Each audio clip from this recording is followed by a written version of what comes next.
This episode of Own the Grey is brought to you by I Am. Discover your unique talents, realize your potential, and align to your path.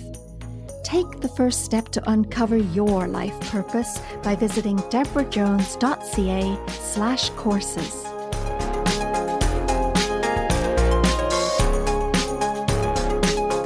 Many people view retirement as a chance to slow down. But for this guest, it created space to launch an idea that could change people's lives. Here's an opportunity for you to be a fly on the wall as we reminisce about our journey together since the 80s and how we evolved into being co-hosts of another podcast that I'm sure you'll love. This episode might even inspire you to start your own. So come on, listen in on our conversation.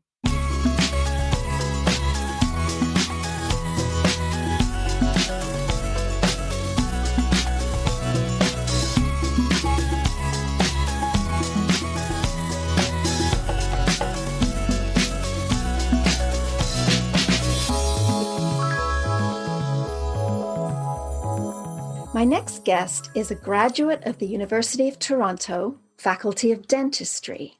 She maintained a successful family dental practice for over 38 years until she recently retired to begin what she calls her second chapter. Please welcome Dr. Susan Hoffman. Hi, Susan. Welcome to the show. Hi, Deborah. Great to be here. So 38 years is a really long time to be doing something over and over again. And as a dentist, and also I know this as a fact because you're my dentist too, or were, but you must have had many conversations with your patients about all kinds of life experiences. And I wonder, did any of that play a part in your decision to retire?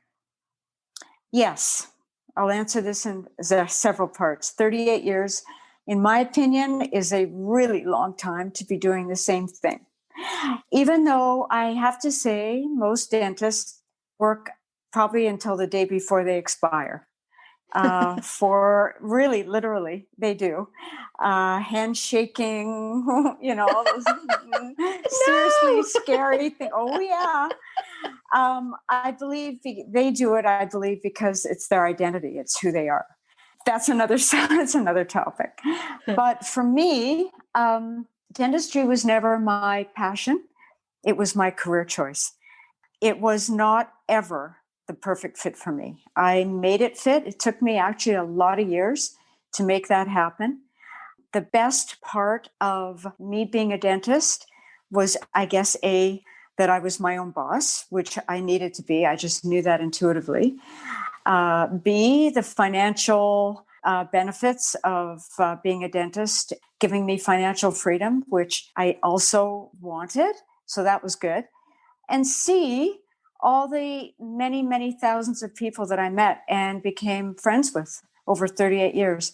So yes, that was absolutely the best part of my practice. They told me so many inspiring stories that I used to come home and tell my partner, all about these amazing people that I met almost daily and the stories that they told me. I remember telling my assistant, Sandy, several times that wouldn't it be great for me to have a show or podcasts weren't the thing at that time, just with regular people talking about their experiences. They don't have to be a celebrity because I found it so inspiring. What kinds of stories did you hear? Sadly, tragedies, mothers losing children and seeing how they carried on in life. It was, to this day, when I think about some of them, it's just incredible, thinking, could I have fared as well? Again, often with problematic lives, that seemed to be what inspired people to dig deep within themselves. I also just met a variety of different people. I met men who were interesting and weren't afraid to show a feminine side. They were heterosexual men. And that was wonderful. just all different economic, some very wealthy, some impoverished, but their values in life. I mean, it seems strange that a dentist can find out so much about patients, particularly in this day and age. I was more interested in talking to my patients. So I used to schedule an extra 15 or half an hour with them so that I could talk to them, because that was comforting for me in that it provided more value for me than just doing the dental part, which also was interesting at some level. But the people part was actually rather extraordinary. And it's the area that I miss the most, I have to say.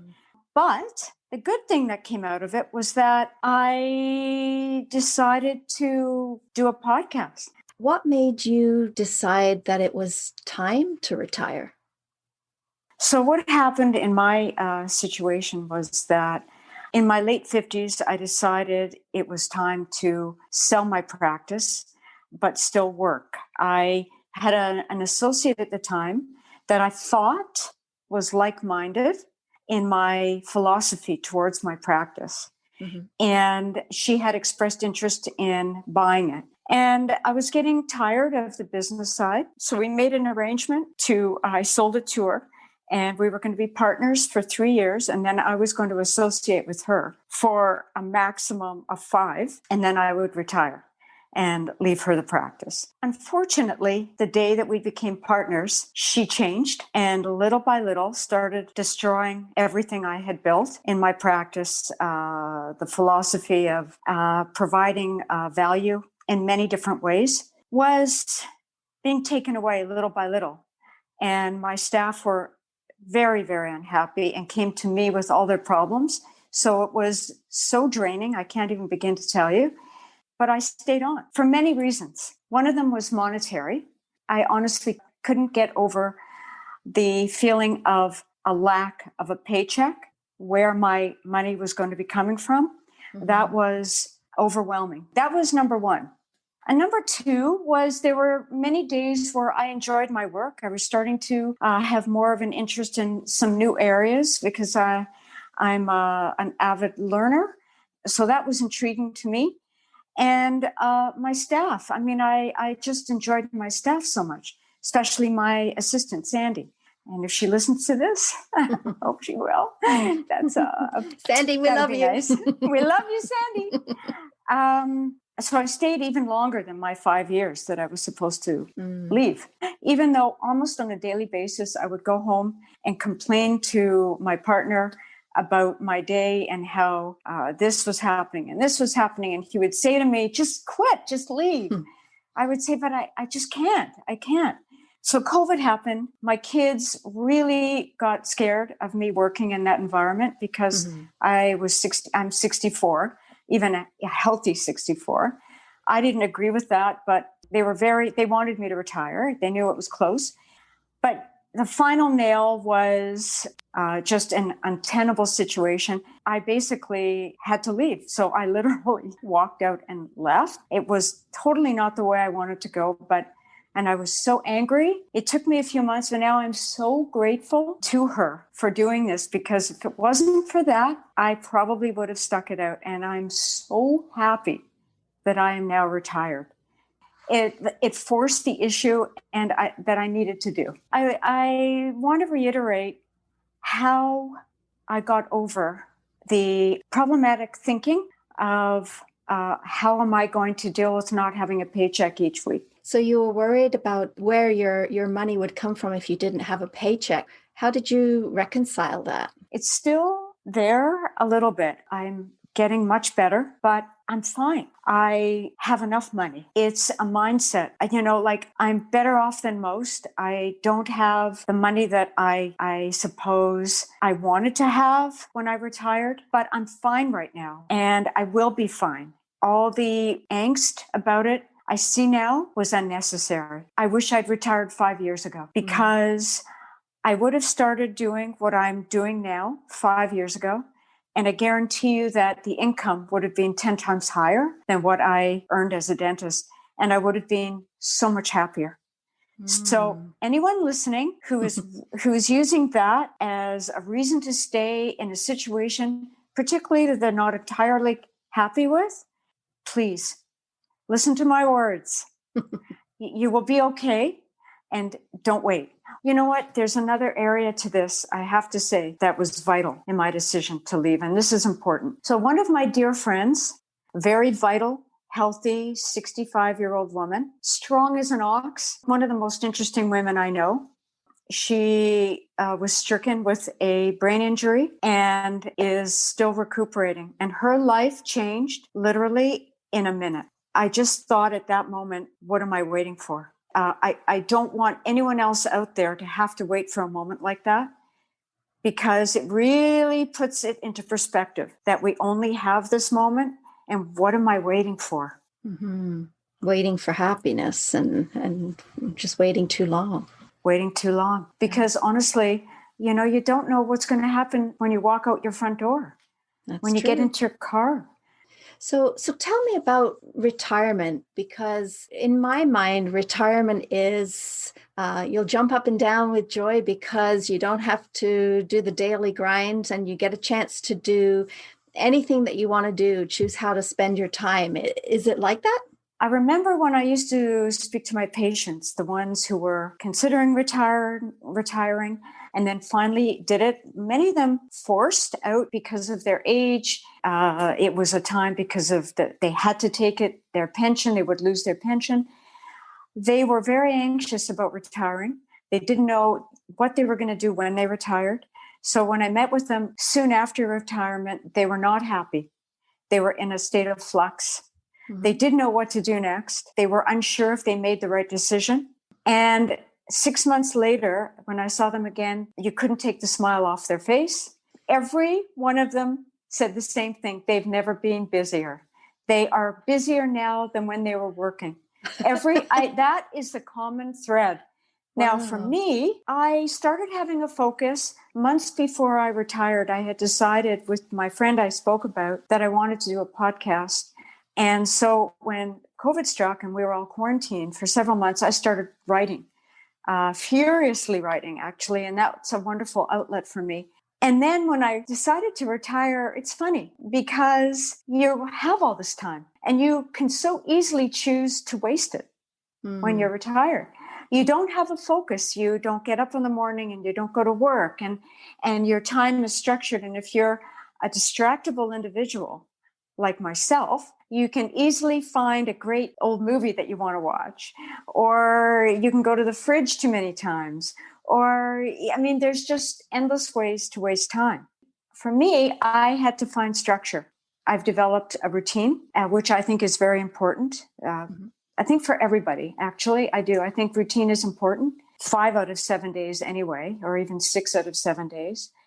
And that's helped me a lot. Yeah. So you were writing because you had lots of information inside you that you needed to share, or were you planning something?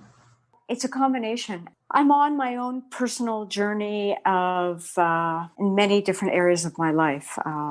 I'm spirituality, not religion, but spirituality in terms of you personally being the creator of your own life and destiny. So I'm reading a lot, and I have my own theories and my own anecdotes about that. My main area of interest is longevity. So I've been, again, talking about my own journey with that and all my research.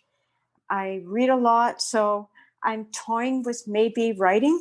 I always have said to people, I think everybody has a book.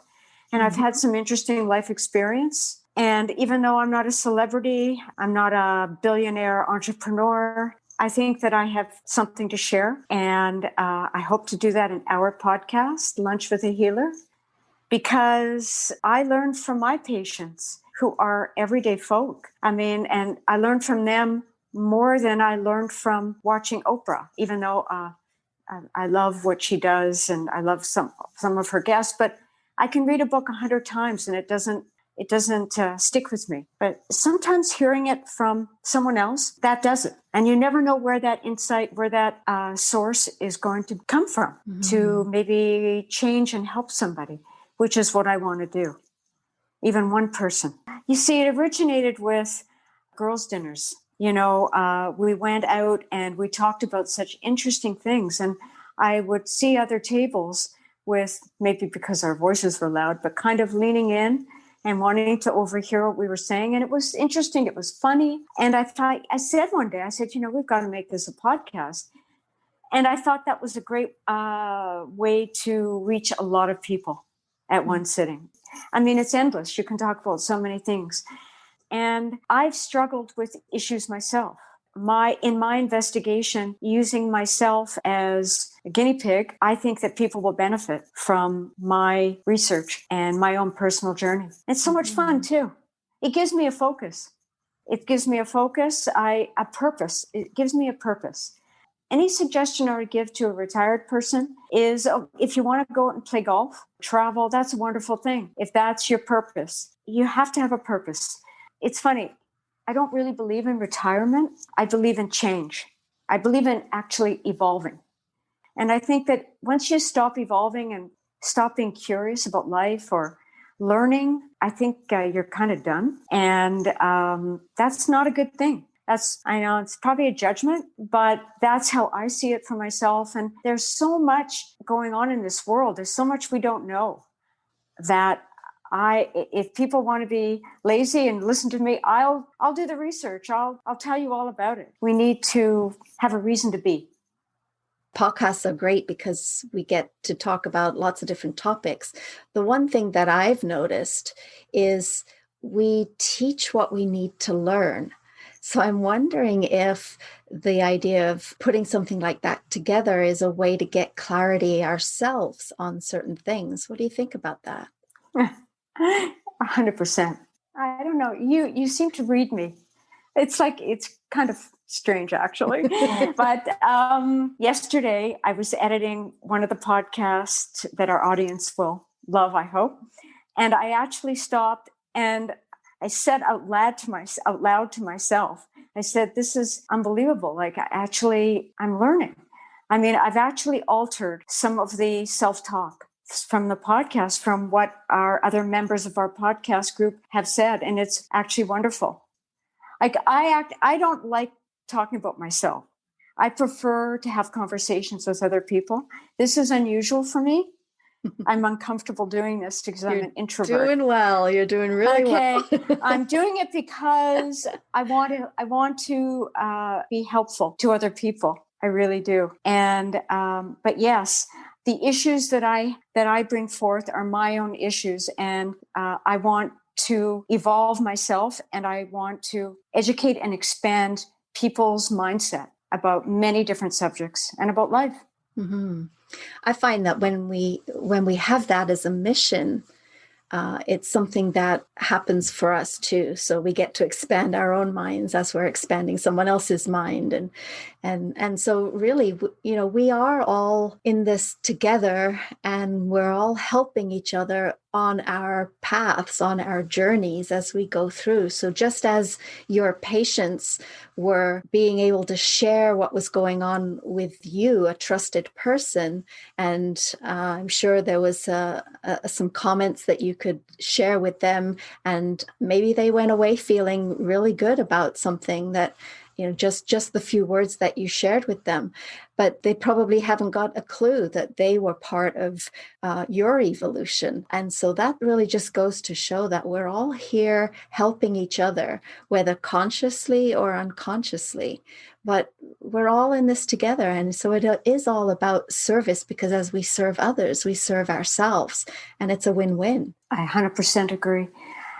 We were talking about in our last podcast about finding the why you do something in life, your purpose, which everyone, I think, has a purpose. And I think my purpose is that I'm a healer. I actually do want to make everybody happy. I want to make the people I interact with happy. And that seems to be what I'm best at. Even in dentistry, I mean, filling a tooth, it's not going to make someone happy. I mean, it's not even what I was great at. I was okay at it. I mean, but that aside. Come on. Okay. You've given me many fillings, and my mouth is very happy because of you. But yeah, it's the interpersonal relationship that I think I was best at. And I think I see the potential in people. I really do, where they don't even see it themselves. I intuitively want to bring that out in people. And for the podcast, I hope that will be a vehicle to do that a little bit. You know, some of the people that the interviews coming up, you're going to find fascinating, actually, the knowledge that they bring. You know, knowledge is power. And once you have that knowledge, it sticks with you, even in your subconscious. It doesn't go away. So I want to bring this to as many people as I can. I think you want the same thing because it's helpful, even in a small, small way. You know what's interesting about the two of us, though? What? Is that when we first met each other, I was thinking about this. I mean, you were 18, I think. I was 18. I think so. And I was like 30, but I was a young 30, like mentally. And I mean, the roles are reversed, so reversed now. I mean, you've been my teacher for many years now. I mean, you've been my guide, it's fascinating how life brings people together. Like, it's just, honestly, I get chills when I think about things like this. Yeah. It's really interesting to share just a little bit of background. Is when I came to Canada, I was a nanny and Dr. Susan Hoffman was my employer. It's crazy. It is crazy. And so I took care of your little baby from 2 weeks old, he was at the time, to when he was 2.5 years old. And then I decided that I wanted to explore life on a different level. And you stayed as my dentist all of these years. And so it was recently that you decided to retire, but instead of parting ways, here we are again creating business together. So, you know, you really don't know where life is going to lead you, but it's almost like there are breadcrumbs, like the Hansel and Gretel story where they put the breadcrumbs so they could find their way. It's almost like everything is connected, but paying attention and supporting that connection. And so if there's a reason that you're working with someone or helping someone, there's maybe even a deeper reason for that. And it's really very interesting how connected we all are. Yeah, I agree. Because you see in other people often what's reflected. I mean, they are often a mirror for you, good things and bad. It is often interconnected. And I was just going to say something, and of course, I've just lost it, but it will come back. You know, what's really funny is by doing all these kinds of interviews, you have no idea how often that happens. Really? They say it's a senior moment, but you know, this is probably the third interview I've done where, I mean, I've even forgotten what I was going to say. So I think it's really funny, and we should let ourselves off the hook when that happens. But I do. Probably come back to you already. But anyway, if there's somebody that's listening that is contemplating retiring, has listened to what you said about don't wait, but they are worried about the financial aspect. And, you know, I'm sure that's probably one of the main reasons that people avoid stepping into retirement, regardless of level of financial security. What could you say to somebody that isn't really sure that it's something that they can do at this point? You know, honestly, that's a tough one because realistically speaking, people need money to live, to survive. And so there's many different situations there. If you're a single person, you don't have anyone else who can kind of support you during a phase where there might be a year where you have no money coming in. Of course, there is government assistance, as minimal as that is. There are ways to do it financially. But the thing is, it's worse. Oh, I know what I was going to say, but I can come back to that. It's worse being unhappy, I think, because that can make you sick. That can slowly erode your well-being and manifest in disease. For instance, about a year before, I came to see you, Deborah, because remember I had that pain in my back? Mm-hmm. And I came to see you. That was pre-COVID, and you did at your retreat, which is phenomenal, everybody listening. And you talked to me about it, and you made a suggestion that maybe I was holding resistance within me. Mm-hmm. And what was the resistance from? And the first thing I said was retiring. Mm-hmm. That was what it was. And honestly, when I made the decision to retire, among stretching and doing other things, but it has decreased substantially. And I know that it was part of my undoing. The physicality of being a dentist, because it's a hard physical job, but also the mental, being unhappy deep down. And so I would say to someone, you've got to really do some soul searching here. Maybe look into research. Don't just think about, oh, maybe I can do this. But, I did research before I retired to see if this was feasible. Mm-hmm. And, my motto, and I know yours is too, is actually anything is possible. Mm-hmm. I really, really, really believe anything is possible. I do. And so you've got to have a mindset. That's the first thing. Your mind has to be aligned with your desire. If it's not aligned in a positive way with your desire, then it's going to be problematic, maybe for a little while until you align it properly. But it's not an easy decision. It takes a lot of courage. Mm-hmm. You've got to go beyond your resistance, which is your inner critic. This is where you fit in, how to get through that. Yeah. Yeah. That mindset, if you believe you can, you can. Yeah. And if, and then what was the quote? If you believe you can, or you believe you can't, you're right. Yeah. If you believe it's possible, then somehow you'll find a way. If that is in alignment with what your soul wants and what your heart wants and what your mind wants, then it's absolutely possible. And you will be finding the ways that make it possible because you're open and attracting that possibility into your life. And so really, you're right. That mindset is the first thing. So if you're fearful of it and you're focusing on, all the bad things that could happen, I could lose my house, I could this, that, the other. Well, yeah, that is a possibility. Do you want to focus on that? Or do you want to focus on, I really love helping people. How can I help people now in a different way, in a fulfilling way that is a win-win situation? That's your ticket to success right there, I think.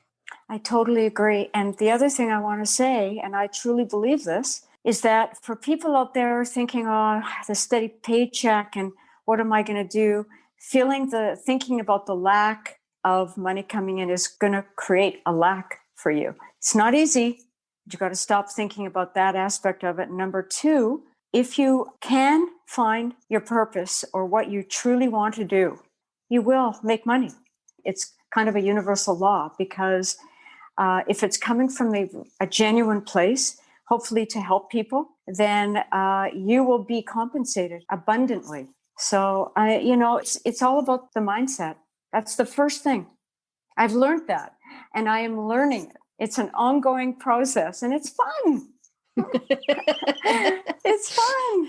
Well, maybe we'll speak to you in 6 months' time and see if your story is the same or different. That might be a fun thing to do. It worked for you and your patients too.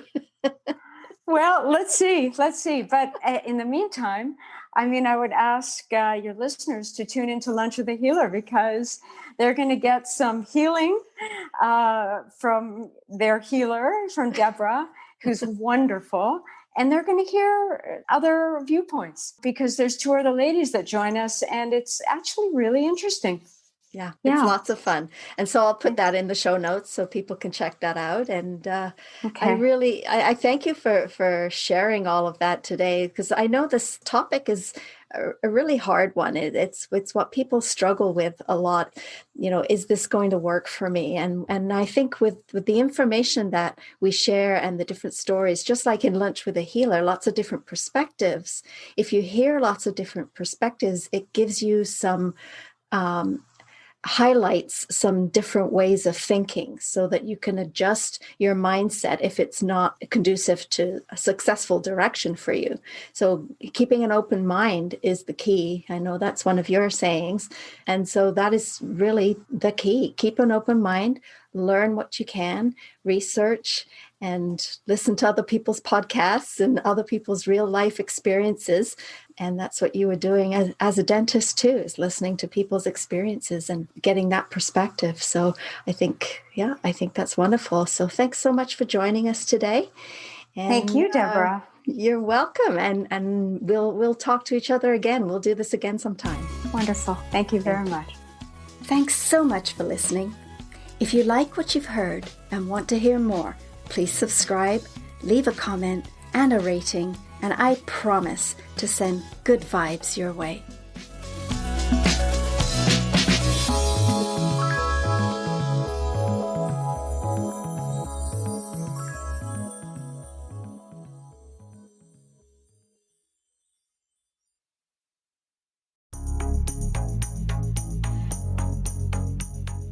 This episode of Own the Grey is brought to you by I Am. Discover your unique talents, realize your potential, and align to your path. Take the first step to uncover your life purpose by visiting debrajones.ca/courses.